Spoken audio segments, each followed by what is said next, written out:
Hey there, tech enthusiast. Welcome back to Prime Coding. I'm Aditya, and today I'm excited to announce the start of a brand new crash course of TCS NQT online assessment for 2025 batch. In this crash course, I have packed everything in a concise manner and the focus lesson that are more than enough to crack TCS online assessment of 2025. So, if you are aiming to secure a position with TCS, join me in this course and let's make sure you are fully prepared for your examination. So, without wasting time, let's see the very first problem. So, guys, these problems are being created by looking PYQs and my experience. I have at least 6 months of experience of finding the questions. I will tell you how, because I have mentored a number of students of TCS NQT who are currently working in TCS as well. So PYQs, the 2024 questions of all the NQTs that they asked will include those problems as well, though I have solved it earlier also, but those need more quality. Okay, so I will provide it in a very good manner too in this time, and everything like tentative problems and what types of patterns you can expect. Okay, so all these types of questions you can find in this series. So please show your love to this video, like it, subscribe it, and comment down you need the next one or not. Okay, so yes, without wasting time, sum of the cubes of all integer within a given range, which is n to m, which is a type of question was recently asked in 2024 TCS students as well. So in this problem, they will give you an n and m, which is an upper bound, and this is a lower bound that you have, or lower bound or upper bound. Okay, and given two integers n and m, where you need to calculate the sum of the cubes of all integer within the range n comma m. Okay, and basically they have wrote inclusive, but by seeing this or observing this symbol, you should get to know that yes, these are inclusive, and it might be, if this symbol is there, it means it's exclusive. You need to exclude the last range, like it is 1 to 4. You need to just count till 1 till 3. Okay, from 1 to 3. Now your function should return this sum. Okay, so I have already predefined it, which is input n equivalent to 2 and m equivalent to 4, and if it is inclusive, you would have 3 elements with you. Now 2, 3, 4. Now you need to find the cube root and the sum of it as well. So if you do multiply 2 with cube root of 2, which is 2 power 3, then you will end up getting 8. Similarly, if you find cube root of 3, you will end up getting 27. And if you find cube root of 4, you will end up getting 64. And if you cumulate, or if you find the sum of all the ranges, element present in the ranges, you will end up getting 99 as the sum that you need to do. Pretty easy question, don't you think? Is it? So how we can write the problem or the solution of it, as this is a very first question, so I'm not starting with a very hard problem, because TCS also ask few medium to hard level questions as well, and all these questions will cover in this particular video. Similarly, all the codes you can find in the description on the GitHub. If you follow our GitHub continuously, you will find up a sheet. Okay, as we solve problems every day, indirectly we are completing our programming sheet as well. So in the last, you will end up getting your TCS NQT sheet. Fantastic. So you have an m n where you need to start your loop, and you have m to end your loop. So simple, just like write a loop for I equivalent to n, and it should go till m. Okay, since I'm writing a pseudocode, but we'll discuss C++, Java, Python code in this video as well. So I equivalent to n to m. Now for every I, you just need to create a sum variable which is initialized to 0 in the very first, then add up all the cumulative queues. Okay, so I is like, you can do like this as well, or you can do in any way that you want to in your any favorite programming language. So if you do this, so it indirectly means 2 power 3 or 3 power 3 or 4 power 3. Okay, now, or it may be you can use some STL as well in your examination. Okay, I will talk about everything here. So yes, and after this for loop ends, you will end up getting your sum of all the cube roots of the given range elements, and you just need to return in the very last. Okay, so Aditya, can we discuss the space and time complexity? Why I am teaching you time complexity is, in interview they will also ask you what question you got in your NQT exam. Please let me know the time complexity and how you can optimize it further. Okay, so this is a very optimal code though. So O of n, where we are just traversing each and every element which is present in the given range. Okay, and the space complexity would be O of 1 because we are not taking any external space. So if you talk here, so m minus n would be the range. If let's say if n value is 2 here and m value is 4 here, so we just need to run our loop 3 times or 2 times and you are end up getting your result. Fantastic. So now let's discuss the Python code, then C++ and the Java code. So total sum is created here. Now starting the loop, finding the cube of it and return the total sum. Bingo, you have solved it. It is a very easy question. Similarly, in C++ also you will find your solution where we are starting a for loop, continuously calculating total sum with multiply by I, which will indirectly is an exponential, or either you can use an STL. Okay, it's STL in which you can use the power function as well. As I have personally talked with the candidates who cracked TCS NQT 2024, they have told you can use any STL that you want to, and in Python as well you can use collections and inbuilt functions too. Now return total sum. Fantastic. So n equivalent to 2 and m equivalent to 4. Now I have said you can use STL, and it might be in your term of giving the examination, they can prohibit or make some restrictions of STLs. So you should know how you can write your code without taking help of STLs or corrections as well. Okay, so sum of cubes, passing the functions, and yes, return it. And you might be thinking, Aditya, why you have written the int main function? Because in the TCS NQT exam, you need to write your code from scratch.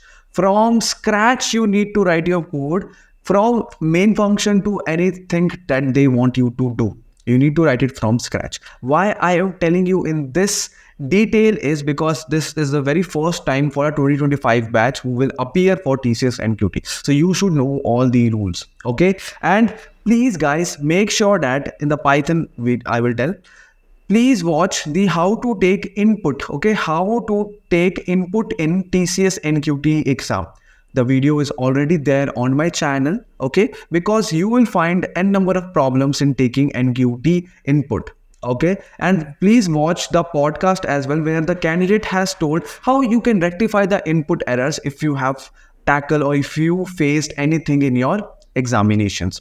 Pretty clear now? Now let's talk about Java. So public class code, public static int sum of cubes, simple for loop has been initialized and continuously counting our total sums and ending in the return. And ending in the return, we are returning total sum. Okay, so now creating a public static void main and just pushing it and finding out the total sum of all cube values. Okay, pretty easy question though.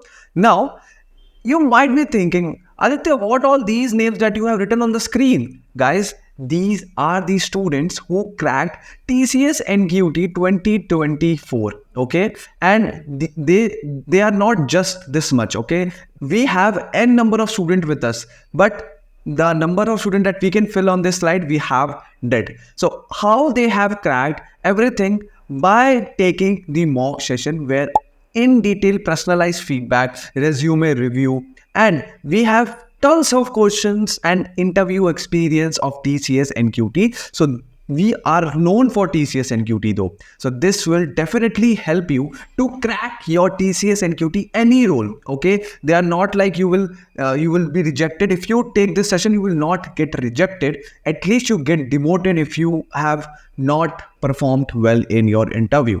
Okay, so expert guidance, suggestions for future improvement includes your roadmap and your doubt resolving stuffs. Now you just need to head over to www.primecoding.in and book your sessions today. Now, given an array of integer and an integer sum, okay, you have given, or they gave you is nums and sums as well. So total number of subarrays whose sums is equivalent to sum.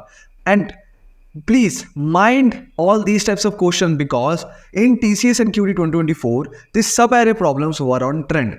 Either they are asking subarrays, or either they are asking some DP problems, or either they are asking for bit manipulation problems. So basically the subarray problem was repeated many times. So focus on this now. So a subarray is a contiguous non-empty sequence of element within an array. Okay, so you need to find a contiguous non-empty sequence which is specifically defined for you. Now subarray, which means you can either form 2 4 minus 7 1, or you can form 3 3 1 4, but you can't create an array of 3 minus 7 3 4.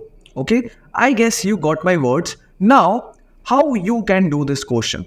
Now for solving this question, you need to firstly analyze a test case here, so that you can get a wild approach how you can solve this problem. So okay, 3 4 minus 7 1 3 3 1 4 is given to us, and let's say sum k equivalent to 7, where we need to find a subarray sum which is equivalent to our given k. Now total number of count is 4, so let's see. So 3 plus 4 is 7, and 7 minus 7 is 0, which means we have found our very first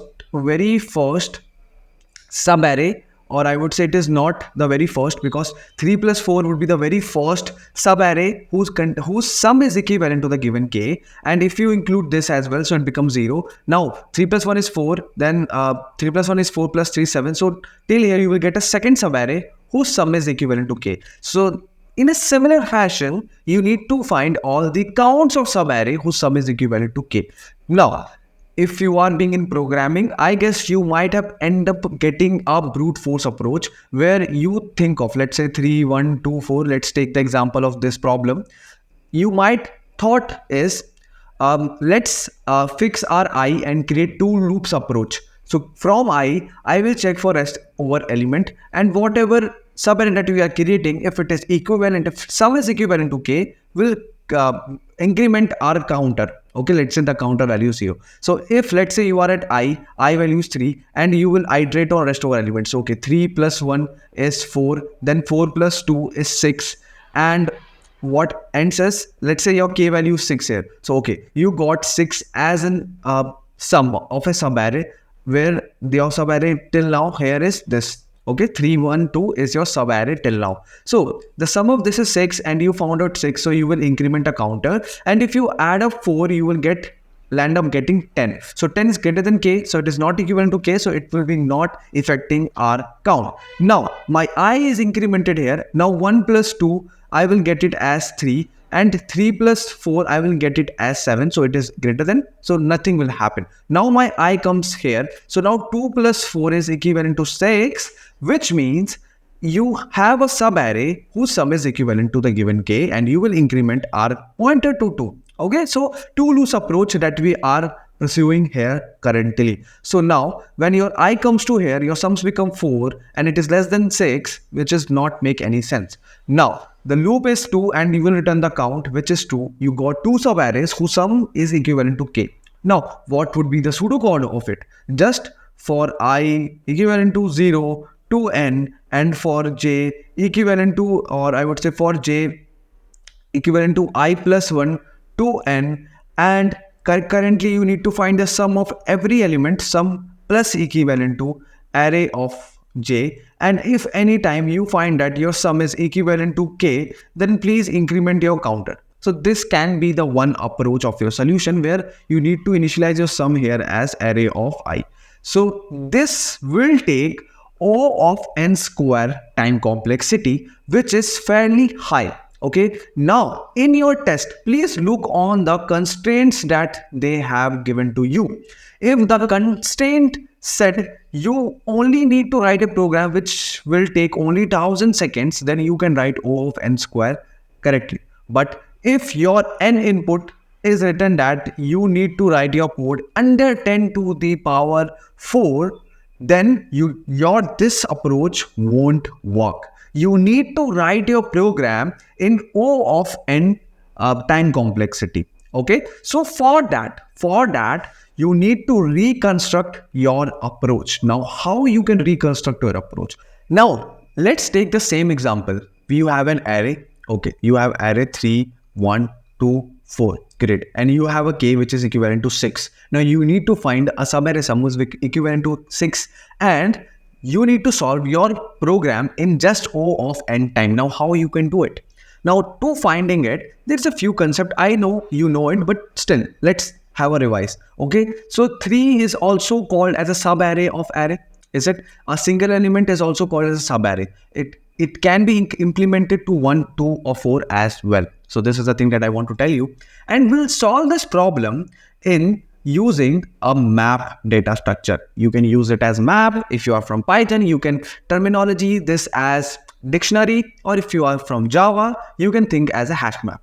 Okay, now this map will store in 2 parameters. First is key. So key would be the sum of subarray, whatever we have saw, and the another would be the frequency of that particular thing.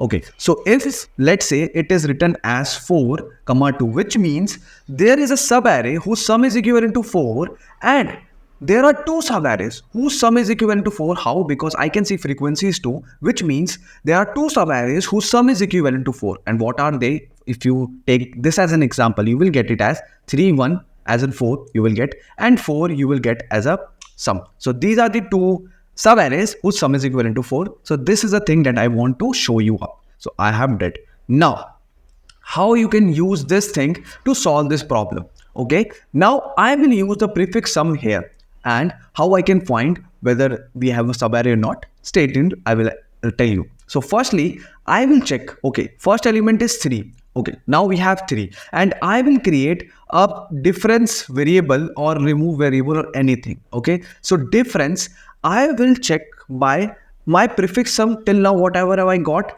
and the k. Now why I did this is, let's say I have an array, okay, and I need a sum. I need a sum of 6. Okay, I need a sum of 6. So if I have still now saw 3 and I am currently here, so what I will do is, or what I will say is, right now I have 3. Okay, and I have a storage where I am currently storing all the subarray sum. So I will check. Okay, 6 minus 3 is equivalent to what? It is equivalent to 3. So if we have like current prefix sum we have as 3.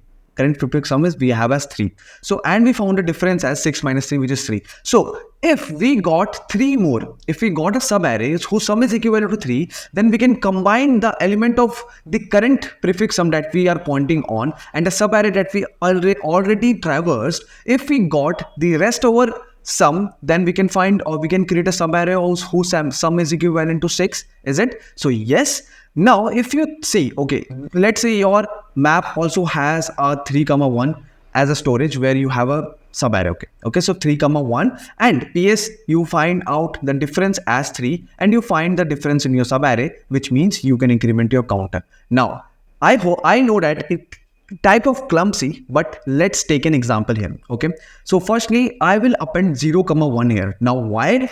I will let you know. Okay, so PS minus 3. So okay, we have 3 currently, and 3 minus 6 give it as minus 3. So we'll check, do we have minus 3 in our subarray? Do we have minus 3 in our map? If we had, then we need to increment our counter, which counts the number of subarrays. But here we don't have, so we'll just increment. So we'll just increment our pointer, and we'll find out the next prefix sum, which is 4. So I will check. Okay, my prefix sum now becomes 4. So 4 minus 6 is equivalent to minus 2. Do we have minus 2 with us? No, we don't have minus 2, so nothing will happen. So I will go here as 2. So now 4 plus 2 becomes 6. Now the thing is, here it becomes 6 minus 6. Now it becomes 0. Now, why I have inserted this? I think you got it now. 6 minus 6 is equivalent to 0, and I know that I have found 0 as an occurrence 1 in my subarray, because if it is nothing, it would be 0. So I will increment my counter now. Fantastic. And what I will do is, I missed one thing here. When we have saw the 3, when we have saw 3, I will put 3 as 1 because 3 is itself called a subarray as well. So 3 as 1 here because 3 doesn't exist in our map. Now I saw 4, 3 plus 1, 4 as well, this particular pointer. Then also I didn't found my any subarray. So I will do that is, please map store another occurrence which is 4. Okay, now why I've inserted it, you will get to know. Stay calm. Okay, so 2. Now we came at 4. So now we came at 4. Now it comes as 10. So here what it becomes 10 minus what is k? K is 6. You will end up getting 4. Now you will check your subarray. Is it, do we have 4 inside our subarray, or do we have 4 inside our map where we are storing subarray sum? Okay, let's check. Oh yeah, we have 4. Now we'll check. Okay, we have 4. Then we can create a subarray sum whose equivalent to k now. So we'll again increment R2 and append 10 comma 1 here. Whatever we saw, currently the prefix sum would be going in directly inside our map, whether it exists or not. If it exists, we'll increment the frequency of it. Okay, so till now we found 10, there is no 10, so 10 having a 1 frequency here. Now we iterated whole array and we end up getting count as 2 and we'll just return it. I hope this approach is pretty much clear to you. It is very easy. Firstly, initialize your map, which will store all these subarray sums and their frequency to make use of afterwards. Okay, now find out the prefix sums of all element and find out the difference. If you found the difference and that difference is present in our map, then please increment our counter. There are only few steps that you need to know, and these 4 steps will help you to create the solution of it. So try to break down your problem into multiple chunks and try to solve. It would be very easy. So let's find out the solution of it. Okay, the first step is initialized my map. Fantastic.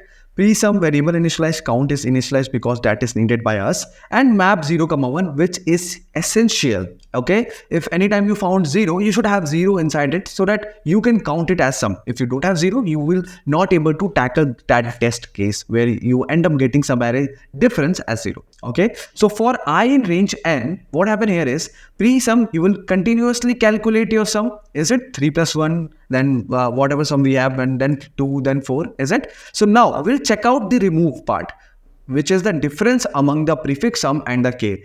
Do we have that particular thing in my map? Do we have? If we have it, then please increment it by how many times the frequency is. Let's say if we have 4 comma 2 and we need k equivalent to 4. So we'll check, okay, do my map has, or let's say my difference is equivalent to 4. So I will check, yeah, I have a difference of 4 inside my map and its frequency is 2, which means we have 2 subarrays having the sum equivalent to 4. So you need to end up adding all those frequency into your count, and you have did this. Fantastic. Now you're maintaining your count as well. Now, if you are using collections, you can reduce a line here. Otherwise, you need to write 3 more lines. Now, if pre-sum in map, if it is, please increment the pointer so that we'll get to know how many times that sum is occurring in our subarray sum. Okay. Now, else otherwise create a new entry of that subarray sum with their 1 as a frequency. And the last, as per the question demand, we just need to return the counter. That's it. This is the very easy program, and this time I've explained very well. So next time if I give you another subarray problem, you need to do it by yourself. Okay. Now, if you didn't understand, but it's not an issue, just have a pen paper with you, dry run again. You will get to know everything. Okay. So the time complexity and the space complexity of this program would be, you're just iterating once. So O of n would be the time complexity. Okay, all the elements is traversed once, and the space complexity is O of n because of our map, and this comes under 10 to the power 4 time constraint, which will be accepted, and UL is your prime rule.